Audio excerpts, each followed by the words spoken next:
mes chers amis. Nous sommes au troisième jour de l'Aïd et donc je n'ai pas mis en ligne quelques vidéos et j'ai choisi pour cette journée la sociologie, introduire le sens de la sociologie, un chapitre. J'aimerais bien en parler parce que nous sommes dans une période de transition et donc nous sommes confrontés à nous avons réussi une révolution et chacun des membres de cette société veille à ce que cette révolution nous fasse accéder à ce qu'on appelle un monde civilisé. Et donc chacun est vigilant pour qu'on retrouve pas les vieilles figures de l'ancienne période.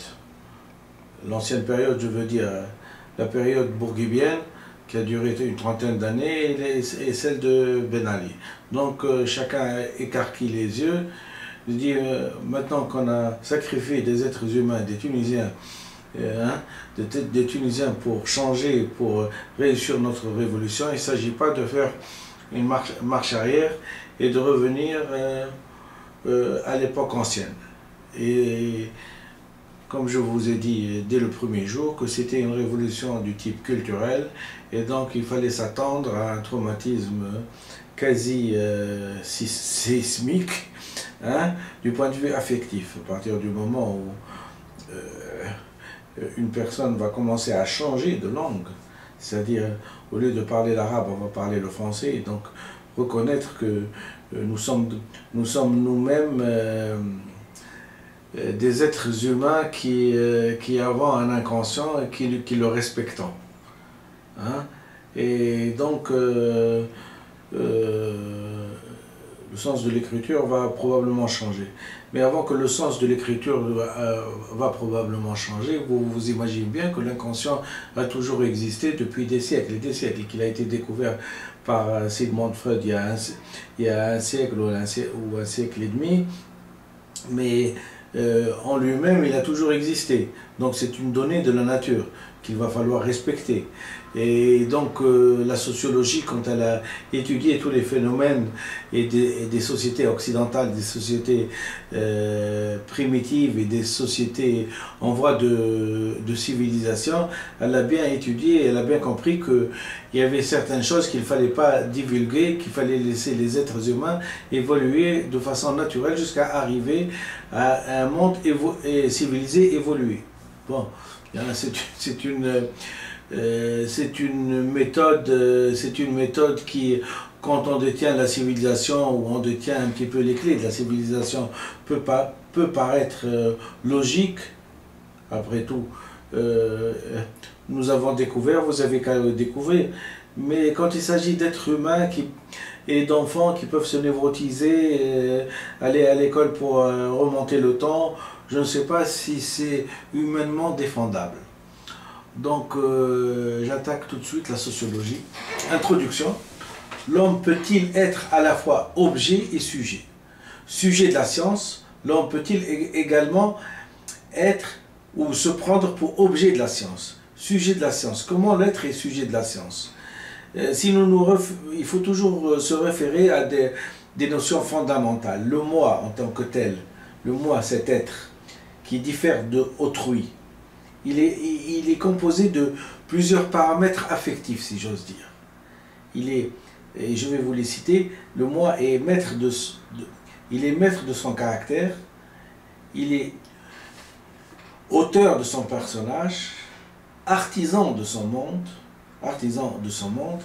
et sujet de ses connaissannes. Donc c'est sujet de ses connaissances, donc sujet de la science. Donc l'être humain, s'il devait se définir, il ne pourrait pas se définir comme fondateur comme il est en même temps fondateur de la science, puisque c'est lui, par ses recherches, qu'il fonde les données scientifiques, mais il est en même temps sujet de la science, dans le sens où si la science lui dicte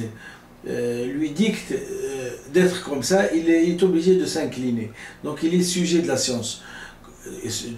sujet de la science et donc sujet de ses connaissances.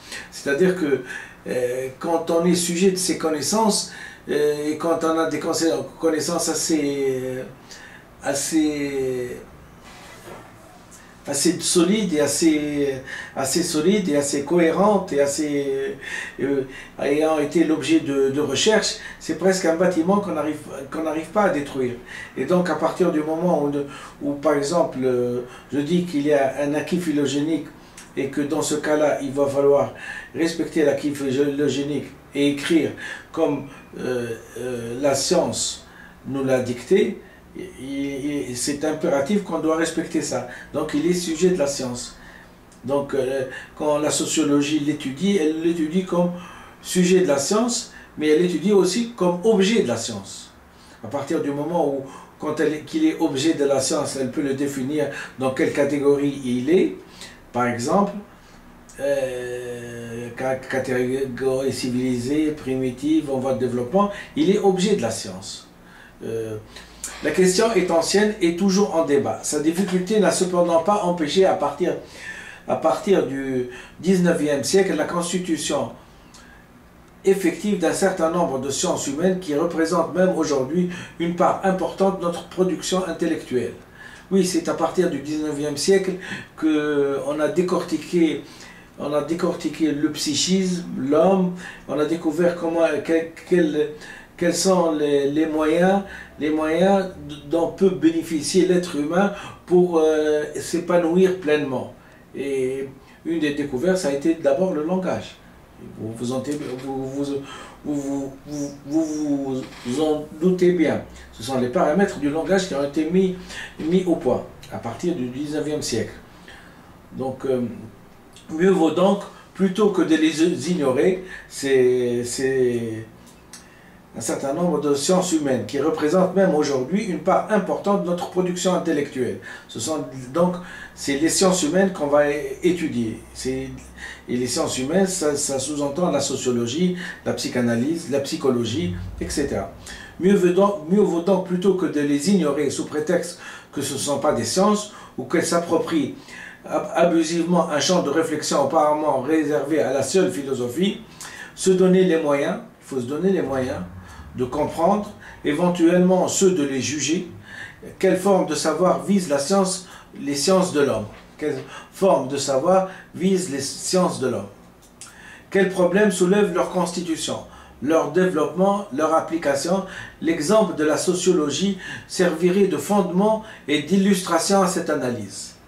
C'est-à-dire que en étudiant l'homme, et on voit bien qu'il y ait des différences, hein, qu'on soit en Europe, qu'on soit aux États-Unis, qu'on soit en Alaska ou qu'on soit en Inde, il y a des différences, il y a manifestement des différences. Et la sociologie essaie d'expliquer, à partir de l'apparence, d'expliquer l'origine de ce qui s'est passé.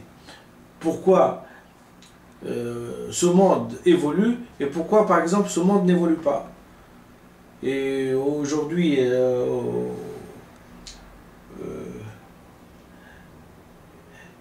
aujourd'hui, j'ai appris qu'il y avait une pièce à Sousse qu'on jouait, une vie à rester immobile. Je me suis dit, c'est le cas de le dire, c'est le cas que je m'évertue à expliquer. Que, en reprenant le sens vrai de l'écriture, on pouvait évoluer.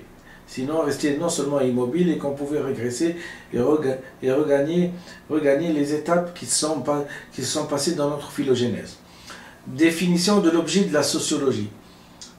La sociologie vise la compréhension des phénomènes sociaux. La sociologie est bien une science de l'homme, ce qu'il faut découvrir et expliquer. Oui. Expliquer. Ce sont les mécanismes et les déterminations multiples qui gouvernent les comportements des hommes vivant en société. Un groupe humain n'est manifestement pas réductible à une somme d'individus juxtaposés. Son existence et sa persistance sont plutôt le produit d'interactions complexes dont la mise en évidence constitue un des éléments majeurs de la sociologie. S'interroger sur la nature et les conditions de vie sociale des hommes n'est toujours pas le privilège des seuls sociologues. Ce fut même très tôt et fort longtemps l'un des thèmes essentiels de la réflexion philosophique. De la réflexion philosophique, exactement. Et il nous faudra y revenir, étant la complexité des liens entre philosophes et les sciences de l'homme, pour que la confrontation entre les deux